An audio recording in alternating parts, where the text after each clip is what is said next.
Hi everyone, welcome back to the channel. So in today's video, we're gonna see and take a deep dive into fascinating world of X-rays production. Now covering entire thing from its accidental discovery to the core principle behind the X-rays machine and how it works. We'll cover it up everything, and whether you are a medical student or just curious about it. So this is gonna be a value pack session for you. So let's get started. So whenever we are talking about X-rays, Sir Wilhelm Roentgen's name will come in highlight. Okay, so he was the person who discovered X-ray on 8th November 1895. He was a German physicist, so he was just doing his regular experiments and all. So where he took a vacuum tube where anode and cathode was there, and he was just seeing the behavior of electron in the gas tube. Okay, but suddenly what happened when he was doing his own work or experiment? The nearby barium platinocyanide screen was there, which was just next to that tube. So what happened when he was doing his experiment? Suddenly that screen started to glow in the dark.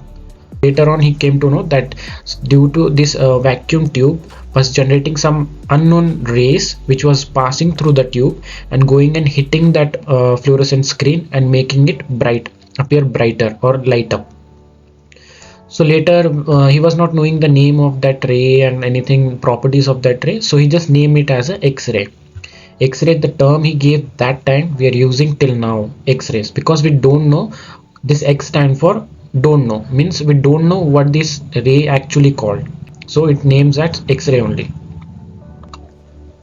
So he started studying more detail in about that X-ray properties and all. Then he started putting different things in between the fluorescent screen and the X-ray tube. In between he started putting different materials like wood, paper, plastic, everything, and he was able to see that this rays is able to penetrate everything and light up the fluorescent screen. So within the year of December 28, 1895, he has reached he have researched everything about X-ray, like different experiment he did, even placed his hand and he saw the skeletal image. Now the world first X-ray was discovered. Okay, so the term X-ray come from back at the time. Now just over a few months later, what happened in December 28th, he did all the study, like his study completed about the X-ray. He learned about properties and everything he studied, and he studied everything about that particular X-ray. Now for his groundbreaking work, like he did something new discovery in the field of physics, so he was given a Nobel Prize in 1901. So this was the first X-ray which was pulled off by the Sir Wilhelm Roentgen. So this is his wife's hand, you can see here, and this part is a ring which was also replicated in the X-ray image. So hand with the ring, this image is called as a hand with the ring. So this was the first medical X-ray which was taken by Sir Wilhelm Roentgen, founder of X-ray, and this hand is of his wife Anna Bartha. So it was taken on 22nd December 1895. Now we must understand what is electromagnetic spectrum before we go further. Okay, what is the X-ray? X-ray is nothing but a kind of electromagnetic wave. Okay, so this electromagnetic wave will have different variety of frequency and wavelength. Depend upon their frequency and wavelength, we'll name them differently. Now if you see here, this is electromagnetic spectrum. Spectrum means it will have a entire variety of electromagnetic wave from the high wavelength to the low wavelength. So if you can see here, the radio frequency wave will have a higher wavelength than radar, TV remote, which will give an infrared rays. Then there is a light bulb which will give a visible spectrum. Okay, then there is sun which will give ultraviolet rays, and there is a X-ray machine which will give X-rays, and there is a nuclear medicine or like radioactive elements or nuclear power plant and all which will give a gamma rays. Okay, so the highest frequency will be of gamma rays and the lowest frequency will be of radio wave. Okay, so but if you can see here, radio wave, the wavelength is more compared to the gamma rays. Okay, so this is also one of the factor why in our like telecom company towers and all, they will use the radio frequency or the radio waves they will use to transmit the signal from one place to another, because they will have a less frequency and they will have a more wavelength which can be help them to transmit data from over the long distance. Obviously X-ray will have its different kind of properties. So what are these properties?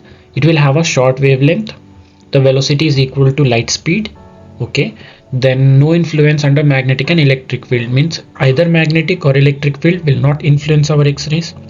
Then it can penetrate like anything, like most of the substance it will be able to penetrate.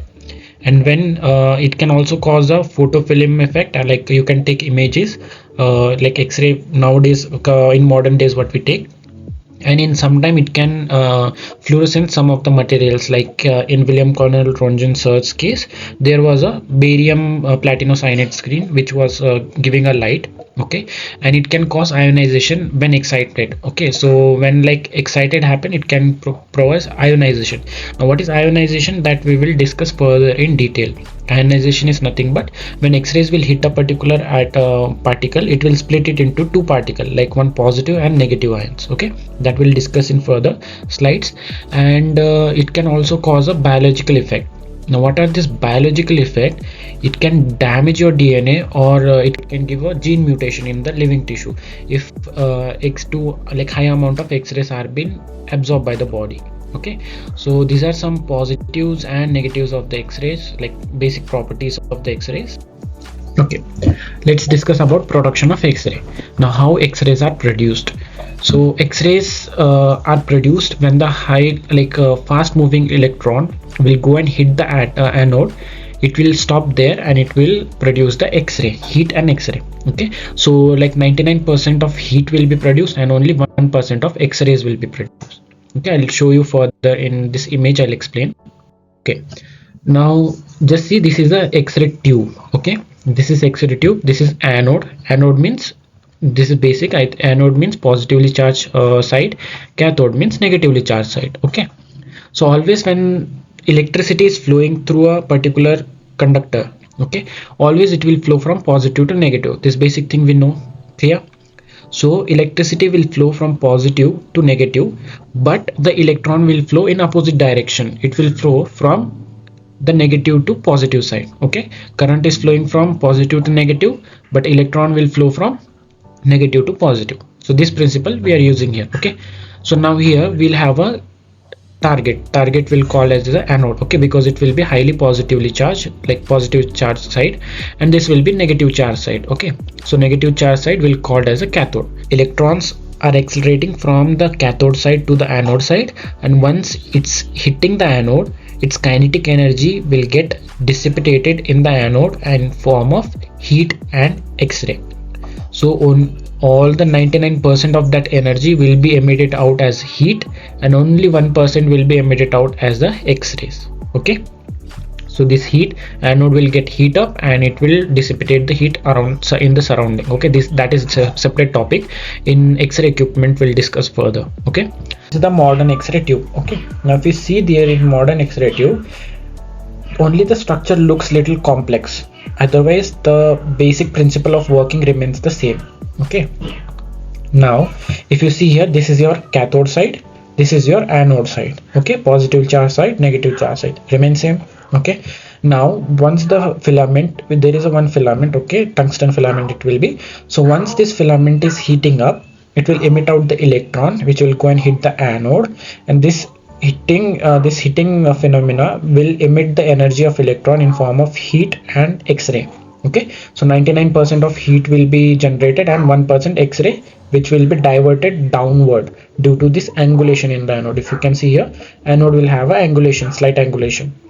So due to this angulation, X-rays will be diverted downward, which we called as a window, okay, down toward the window.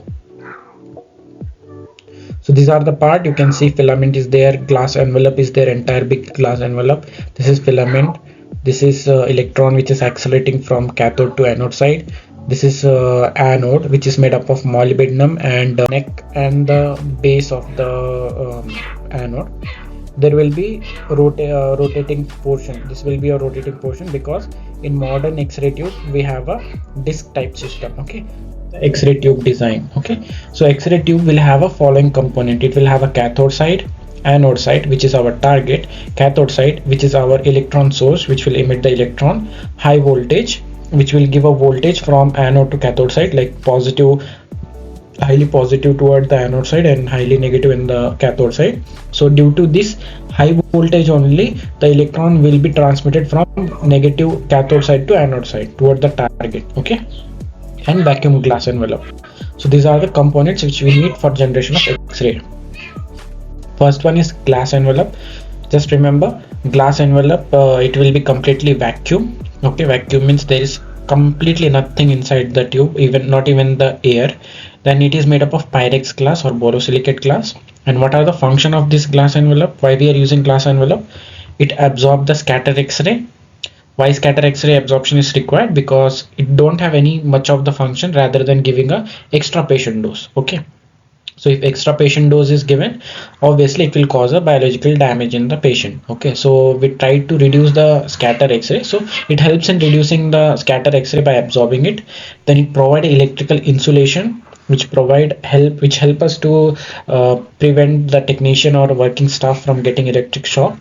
Then it also cools the tube. Okay, because we know 99% of heat will be generated, so obviously tube needs to cool down. So it is one of the medium which will helps to glass envelope, which help to cool down the tube and maintain the vacuum.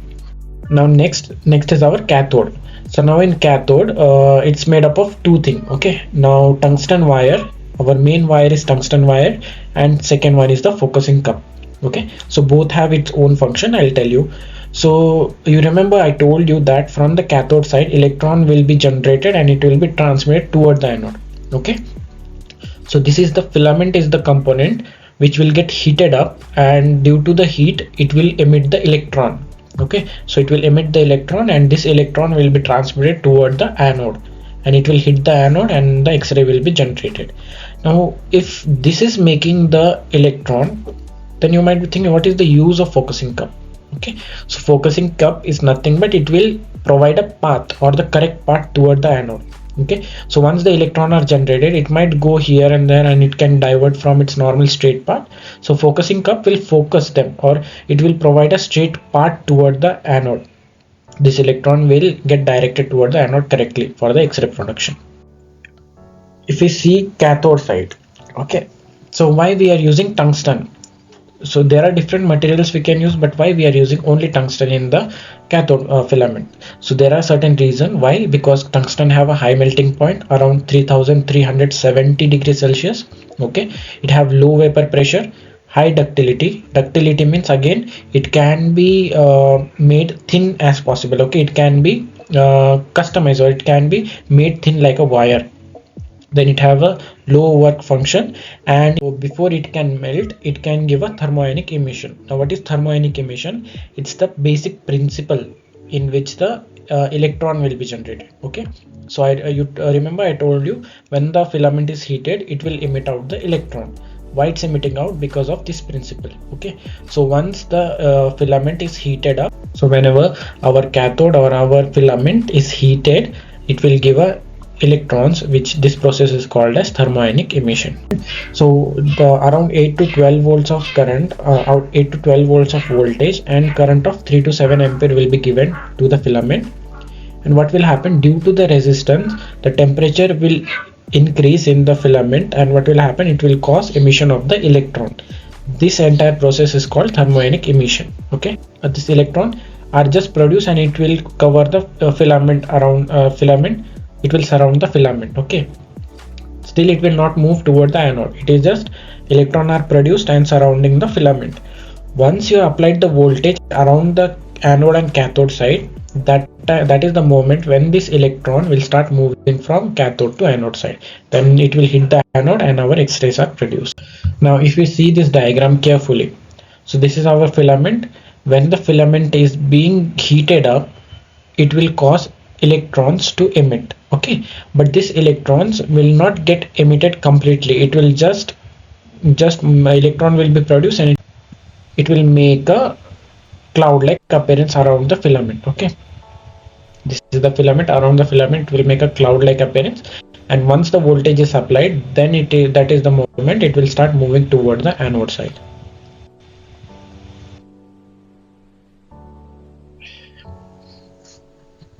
Okay, now what are the functions of cathode? Now if you see cathode carefully, it will have a negative potential. It expels the electron out. Okay, then it controls the rate of emission. It will help. It is helical shaped, so designed to provide a large surface area for electron emission, and there is a focusing cup which controls the width of electron distribution and aims toward the anode. And some have two filaments of different size, like it is called as dual filament X-ray tube. Okay, so it will have one large filament and one small filament. Now anode, coming to the anode, it is a target material. This is our main target where electron will come and hit. Okay, now anode requirement, high thermal conductivity to remove the heat quickly. Okay, anode should be highly thermal conductivity it should have, so whenever we are hitting the electron, the heat is generated, it will quickly dissipate. Then high melting point, it should have high melting point, it should not melt quickly. High atomic number to increase the X-ray production, and high vapor pressure, it should have to avoid evaporation of material at high temperature, and should have a smooth surface. Okay, again if it will have a rough surface, whatever X-rays are being generated, it will get diverted in different direction, which will cause production of more scatter radiation. Okay, this is the working of the rotating anode. So you can see here, this is the cathode side. Electrons are directed from the cathode to anode. It will hit the rotating disc and the X-rays are being produced and directed downward. But if you can see here carefully, the electron are not hitting on the same point again and again. Okay, it's just this point is getting changed again and again due to the rotation of the about anode. Again, same properties which we discussed previously. It will have a high melting point, high atomic number, low vapor pressure, and good absorption of the heat. Whatever heat is being generated, it will absorb it nicely. Okay, so there are different combinations of anode available. So one is tungsten plus copper. Why this combination are used? For better thermal conductivity. Next is tungsten and rhenium. This will be used to increase the toughness of the anode and prevent from surface pitting. And molybdenum and rhodium, especially this type of combo, is used in the mammography where we need a characteristic X-ray to be produced, because there we need a better soft tissue density. Okay.